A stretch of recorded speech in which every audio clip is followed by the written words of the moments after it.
नमस्कार, स्वागत है आप सभी का। आप देख रहे हैं एबीपी गंगा, आपके साथ मैं हूं राजीव ढोंडियाल। तो शुरुआत करते हैं इस बुलेटिन की। सबसे पहले बड़ी खबर आपको रामपुर से देंगे। यहां पर भीषण सड़क हादसा हुआ है। सबसे पहले ये बड़ी खबर रामनगर से, जहां पर बोलेरो और पिकअप की जबरदस्त टक्कर हुई है। 5 लोगों की मौत हो गई है। 5 लोगों की हादसे में मौत हो गई है। 3 लोग गंभीर रूप से घायल भी हैं। गाजियाबाद से शाहजहांपुर ये पिकअप सवार जा रहे थे, लेकिन हादसे का शिकार हुई है इनकी गाड़ी। बहुत बड़ी खबर, 5 लोगों की मौत हो गई है। पिकअप सवार बताया जा रहा है कि 15 लोग, जिसमें से 5 लोगों की मौत हो गई है, 3 जख्मी हैं। घायलों का जिला अस्पताल में इलाज चल रहा है। जिला अस्पताल रामपुर में इनका इलाज चल रहा है। चोटिल होने के चलते हायर सेंटर भी रेफर किया गया है। सिविल लाइन थाने के पसियापुरा के पास में नेशनल हाईवे 24 की घटना है। नेशनल हाईवे 24 पर यह हादसा हुआ है। जबरदस्त टक्कर हुई।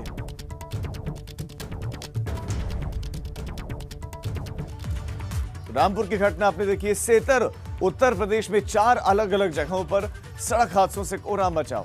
अलग अलग हिस्सों में सड़क हादसे हुए, जिसमें रायबरेली भी शामिल है। रायबरेली में भी बड़ा हादसा हुआ। कुशीनगर में सड़क हादसा हुआ। हाथरस में भी हादसा हुआ और आगरा में भी हादसा हुआ। तो कुल मिलाकर आज का ये दिन, इसमें आज के दिन अलग अलग जगहों पर सड़क हादसे हुए। 5 लोगों की मौत रामपुर में हुई है, जो खबर हमने आपको दिखाई। इसमें कई लोग जख्मी भी हैं। 3 जख्मी हैं जिनको अस्पताल में भर्ती करवाया गया है। और श्रद्धालुओं से भरी हुई बस पलट गई और कई यात्री इसमें घायल हैं। हालांकि ड्राइवर फरार बताया जा रहा है। सेतर आगरा की बात करें, आगरा में भी सड़क हादसा देखने को मिला। यहाँ पर ट्रक ने बस को टक्कर मार दी और ट्रैक्टर ट्रॉली की जबरदस्त टक्कर हुई। यहाँ पर एक शख्स की मौत हो गई। कुशीनगर की घटना की बात।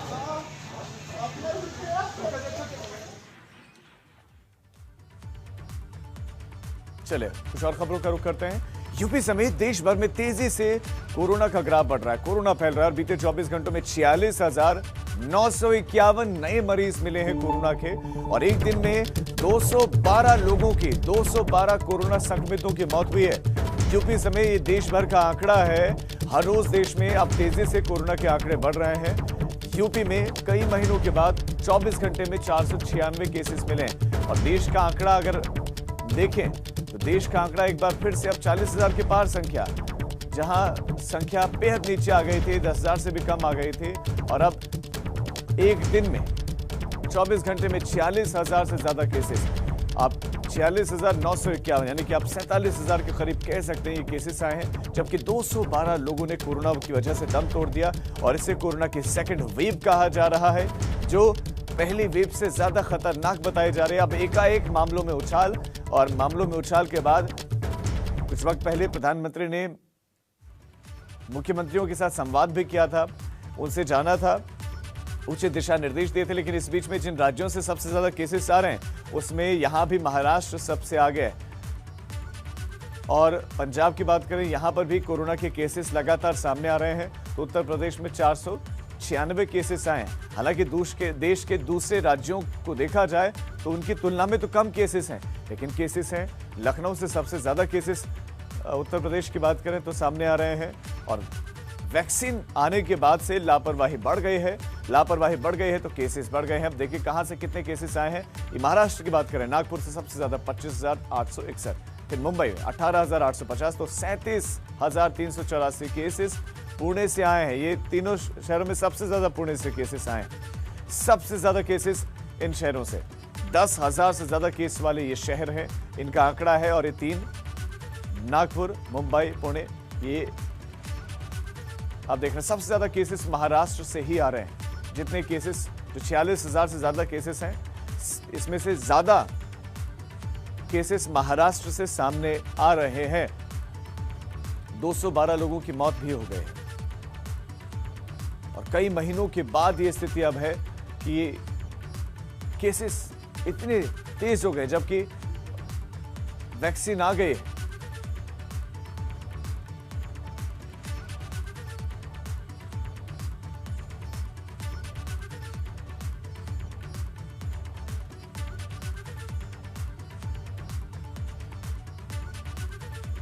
तो कोरोना की दूसरी लहर जिस तरह कोहराम मचा रही है, उससे बहुत ज्यादा सावधान रहने की जरूरत है। अभी दिल्ली, यूपी और उत्तराखंड में क्या हालात हैं, सीधा चलते हैं हमारे संवाददाताओं के पास।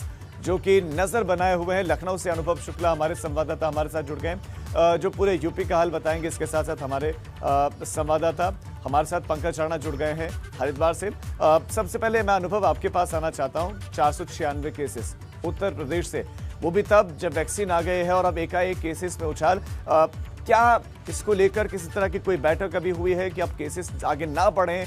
कैसे लोग कोविड नियमों का पालन करें? इसको लेकर किसी तरह की कोई प्रशासनिक गतिविधि, हलचल, कोई बैठक आज के दिन?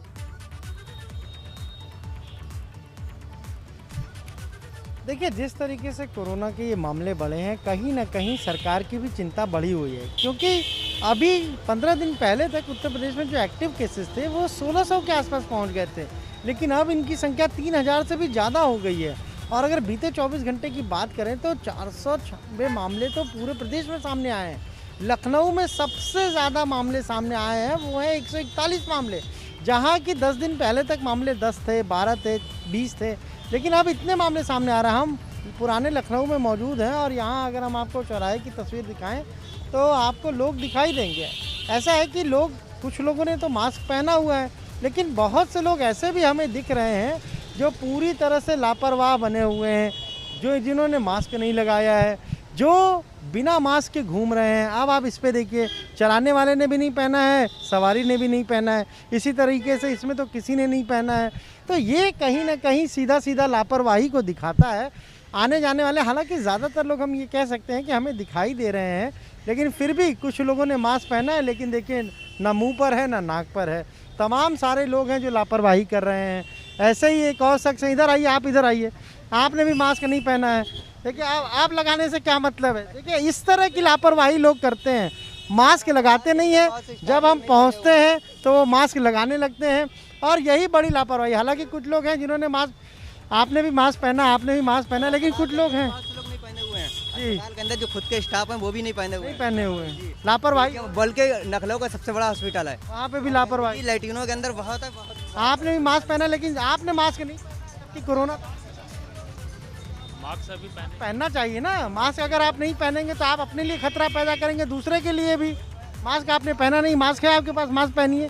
देखिए, तमाम सारे लोग लापरवाह हैं, इनके पास मास्क नहीं, रुमाल होगा, रुमाल से आप ढक सकते हैं, आपने मास्क पहना। ऐसे लोग लापरवाही कर रहे हैं, इससे मामला बढ़ रहा है। सही बात है, जरूरी जो पालन है करना चाहिए, सही बात है। देखिए, यही माल है, लेकिन उसका भी इस्तेमाल नहीं कर रहे हैं। मास्क है लेकिन उसको भी नहीं पहन रहे हैं। मास्क अगर है तो वो गले के नीचे चला जाता है, और ये समझने की जरूरत है सभी को। मास्क को ऐसा लगता है अनुभव, ये लोग आफत मानते हैं कि मास्क लगा लेंगे तो दिक्कत हो जाएगी, सांस नहीं ले पाएंगे, जबकि ऐसा कुछ नहीं है। मास्क पहनेंगे उनके लिए अच्छा। एक बार हरिद्वार का रुख कर लेते हैं। पंकज राणा वहां से हमारे साथ जुड़े हैं। हरिद्वार तो इस वक्त केंद्र बिंदु है। कुंभ 1 तारीख से शुरू होने वाला है। साधु संत तो अभी से पहुंच गए, श्रद्धालु अभी से जाना शुरू हो गए हैं। ऐसे में मुख्यमंत्री का बयान कि अब कोई भी आ सकता है, कोई नेगेटिव रिपोर्ट नहीं लेनी है। अब कोरोना से कैसे बचेगा हरिद्वार? कैसे वो लोग बचेंगे जो हरिद्वार आएंगे? पंकज। बिल्कुल सही बात कही आपने राजीव। देखिए, बड़ी ही चुनौतीपूर्ण बात होगी ये, क्योंकि मुख्यमंत्री ने एक तरफ कह दिया है कि फ्री होल्ड है, आप किसी भी श्रद्धालुओं की रोक टोक नहीं होगी, बेरोक टोक हरिद्वार आ सकेंगे, गंगा स्नान कर सकेंगे। लेकिन जिस तरह से कोरोना के मामले बढ़ रहे हैं वो एक चिंता का सबक है। और दूसरी तरफ अब केंद्रीय स्वास्थ्य मंत्रालय ने मुख्य सचिव को एक पत्र भेज दिया है। उसमें साफ तौर पर कह दिया है कि कोरोना को लेकर हरिद्वार में बहुत ज़्यादा व्यवस्थाएँ नहीं है, उसके लिए सतर्क तौर पर बड़े स्तर पर व्यवस्थाएँ करनी होंगी। लेकिन अभी भी हरिद्वार में इस तरह की कोई बड़ी व्यवस्थाएँ नहीं की जा रही है। हालांकि यह पत्र कल पहुंचा है और अब ये देखना होगा कि किस तरह से हरिद्वार में इन तमाम चीज़ों को आगे कि कैसे आगे बढ़ाया जाता है। लेकिन राजीव, ये बड़ा गंभीर सवाल हो गया है कि हरिद्वार क्योंकि केंद्र बिंदु है और यहाँ पर तमाम संतों का और तमाम प्रदेश के अलग अलग हिस्सों से लोगों का आने का सिलसिला है। खासकर राजस्थान, गुजरात, यूपी, हरियाणा, पंजाब, महाराष्ट्र और तमाम जो राज्यों से लोग आ रहे हैं उनके लिए कह जरूर दिया है कि उनकी स्क्रीनिंग की जाएगी, थर्मल स्क्रीनिंग होगी। लेकिन अभी हर की पौड़ी के आसपास ऐसी कोई व्यवस्था नहीं है। मैं अभी हर की पौड़ी के आसपास से ही घूमकर आया हूँ, वहाँ देखा है तो अभी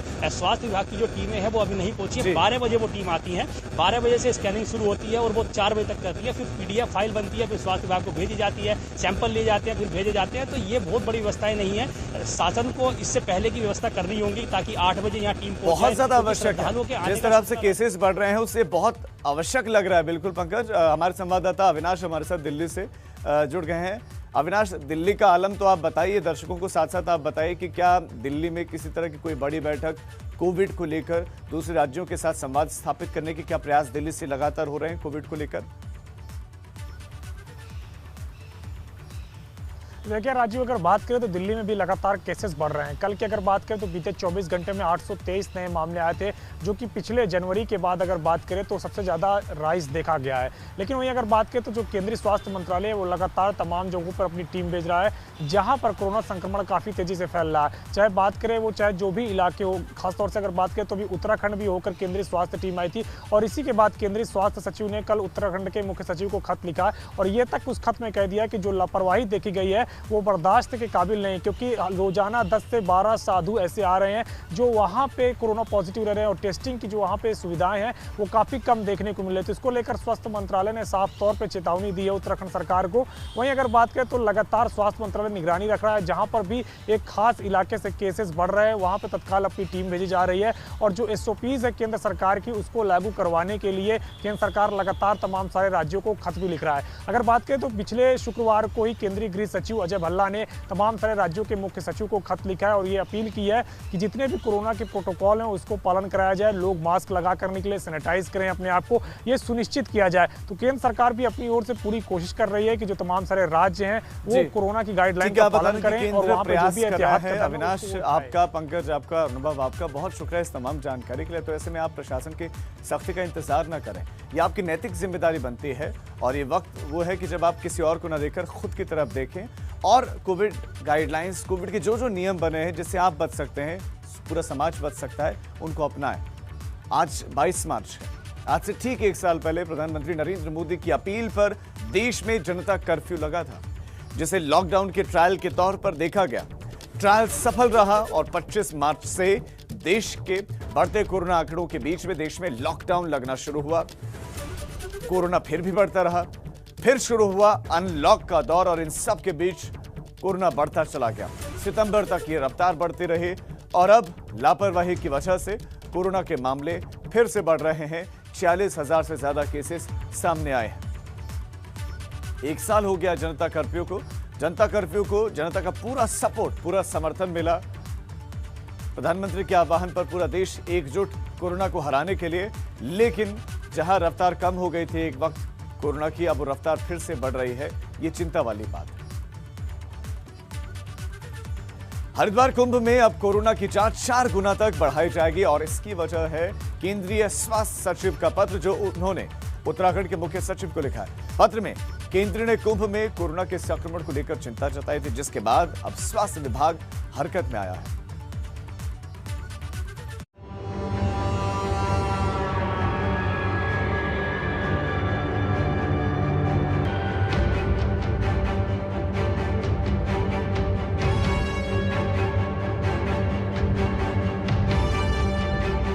देश में कोरोना संक्रमण की रफ्तार ने एक बार फिर डरा दिया है। महाराष्ट्र, मध्य प्रदेश, पंजाब और गुजरात समेत देश के अन्य राज्यों में नाइट कर्फ्यू लगा दिया गया है। यही वजह है कि देवभूमि उत्तराखंड की धर्म नगरी में होने वाले कुंभ मेले को लेकर अब केंद्रीय स्वास्थ्य सचिव ने पत्र लिखकर चिंता जाहिर की है। कुंभ मेले के दौरान संक्रमण को फैलने से रोकने के लिए सख्त कदम उठाने की बात कही है। केंद्र सरकार ने कुंभ मेले और उसमें आने वाली संख्या को देखते हुए राज्य सरकार को सलाह दी है। केंद्रीय स्वास्थ्य मंत्रालय की तरफ से जारी किए गए SOP को ठीक से पालन करें। कोविड-19 के लक्षणों के मामले में विशेष रूप से स्थानीय आबादी के बीच सेल्फ रिपोर्टिंग के बारे में जागरूकता बढ़ाएं। आपातकालीन केंद्रों के माध्यम से ARI, ILI मामलों की प्रवृत्ति की निगरानी करके अति संवेदनशील आबादी वाले क्षेत्रों में प्रारंभिक चेतावनी संकेत देने के लिए प्रणाली स्थापित करें। टेस्टिंग को बढ़ाया जाए, ज्यादा से ज्यादा RT-PCR टेस्ट करें। कुंभ के बड़े और शुभ दिनों से पहले और बाद में फ्रंटलाइन वर्करों का परीक्षण जारी रखें। क्लिनिकल केयर ट्रीटमेंट फैसिलिटी की सुविधाओं का परिचालन सुरक्षित करें। कोविड-19 के उचित व्यवहार के कड़ाई से पालन के लिए सभी प्रकार के मीडिया प्लेटफॉर्मों का उपयोग करें। केंद्रीय स्वास्थ्य सचिव ने उत्तराखंड सरकार से सार्वजनिक स्वास्थ्य उपायों का जायजा लेने को भी कहा है। उधर दूसरी ओर हरिद्वार से सांसद और केंद्रीय मंत्री रमेश पोखरियाल निशंक ने दावा किया है कि कुंभ भव्य और दिव्य होगा और तमाम एडवाइजरी और नियमों का पालन किया जाएगा। कुंभ अच्छा होगा और सभी लोग यदि उन सुरक्षा व्यवस्थाओं का यदि मानकों का ध्यान रखेंगे तो हमने कोरोना काल में, जबकि पूरी दुनिया उस महामारी के संकट से गुजर रही थी, ऐसे वक्त पर भी हमने नीट और जेईई की परीक्षा करवाई। दुनिया की कोरोना काल की सबसे बड़ी परीक्षा नीट कराने में हम सफल रहे। और आपको याद होगा कि उसी मानकों को लेकर के जब बिहार में चुनाव हुआ था तो बिहार के चुनाव आयुक्त ने कहा था कि जो शिक्षा मंत्रालय के जो मानक थे उसी आधार पर हम चुनाव कराएंगे और वो सफल रहे। हालांकि देश के 12 से ज्यादा राज्यों में पिछले कुछ हफ्तों के दौरान कोरोना के मामलों में उछाल देखा गया है। कुंभ मेले के दौरान तीर्थ यात्रियों के हरिद्वार आने की उम्मीद भी इन राज्यों में हो सकती है। ऐसे में कुंभ मेले के दौरान श्रद्धालुओं की भीड़ बढ़ने की आशंका है, जिस पर केंद्र ने उत्तराखंड सरकार की तैयारियों को नाकाफी बताया है। Bureau report ABP Ganga. जहां अप्रैल महीने में प्रियंका गांधी वाड्रा का वाराणसी का दौरा संभावित बताया, अगले महीने पूर्वांचल का दौरा कर सकती हैं प्रियंका गांधी वाड्रा और बाबा विश्वनाथ का आशीर्वाद लेकर प्रियंका अपना पूर्वांचल का दौरा शुरू कर सकती हैं। पंचायत चुनाव से पहले प्रियंका गांधी वाड्रा काशी को केंद्र मानकर चुनावी शंखनाद कर सकती हैं। पूर्वांचल के जिलों का दौरा करने के साथ ही किसानों से संवाद करेंगे प्रियंका गांधी वाड्रा।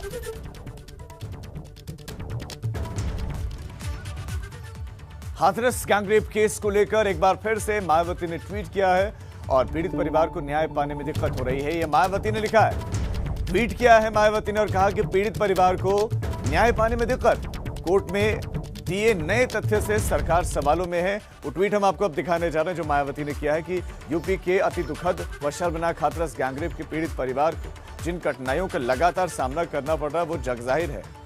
अब कोर्ट में उजागर हुए वो पीड़ितों को न्याय दिलाने के मामले में सरकार की कार्यशैली पर पुनः गंभीर सवाल खड़े करते हैं। ये मायावती का ट्वीट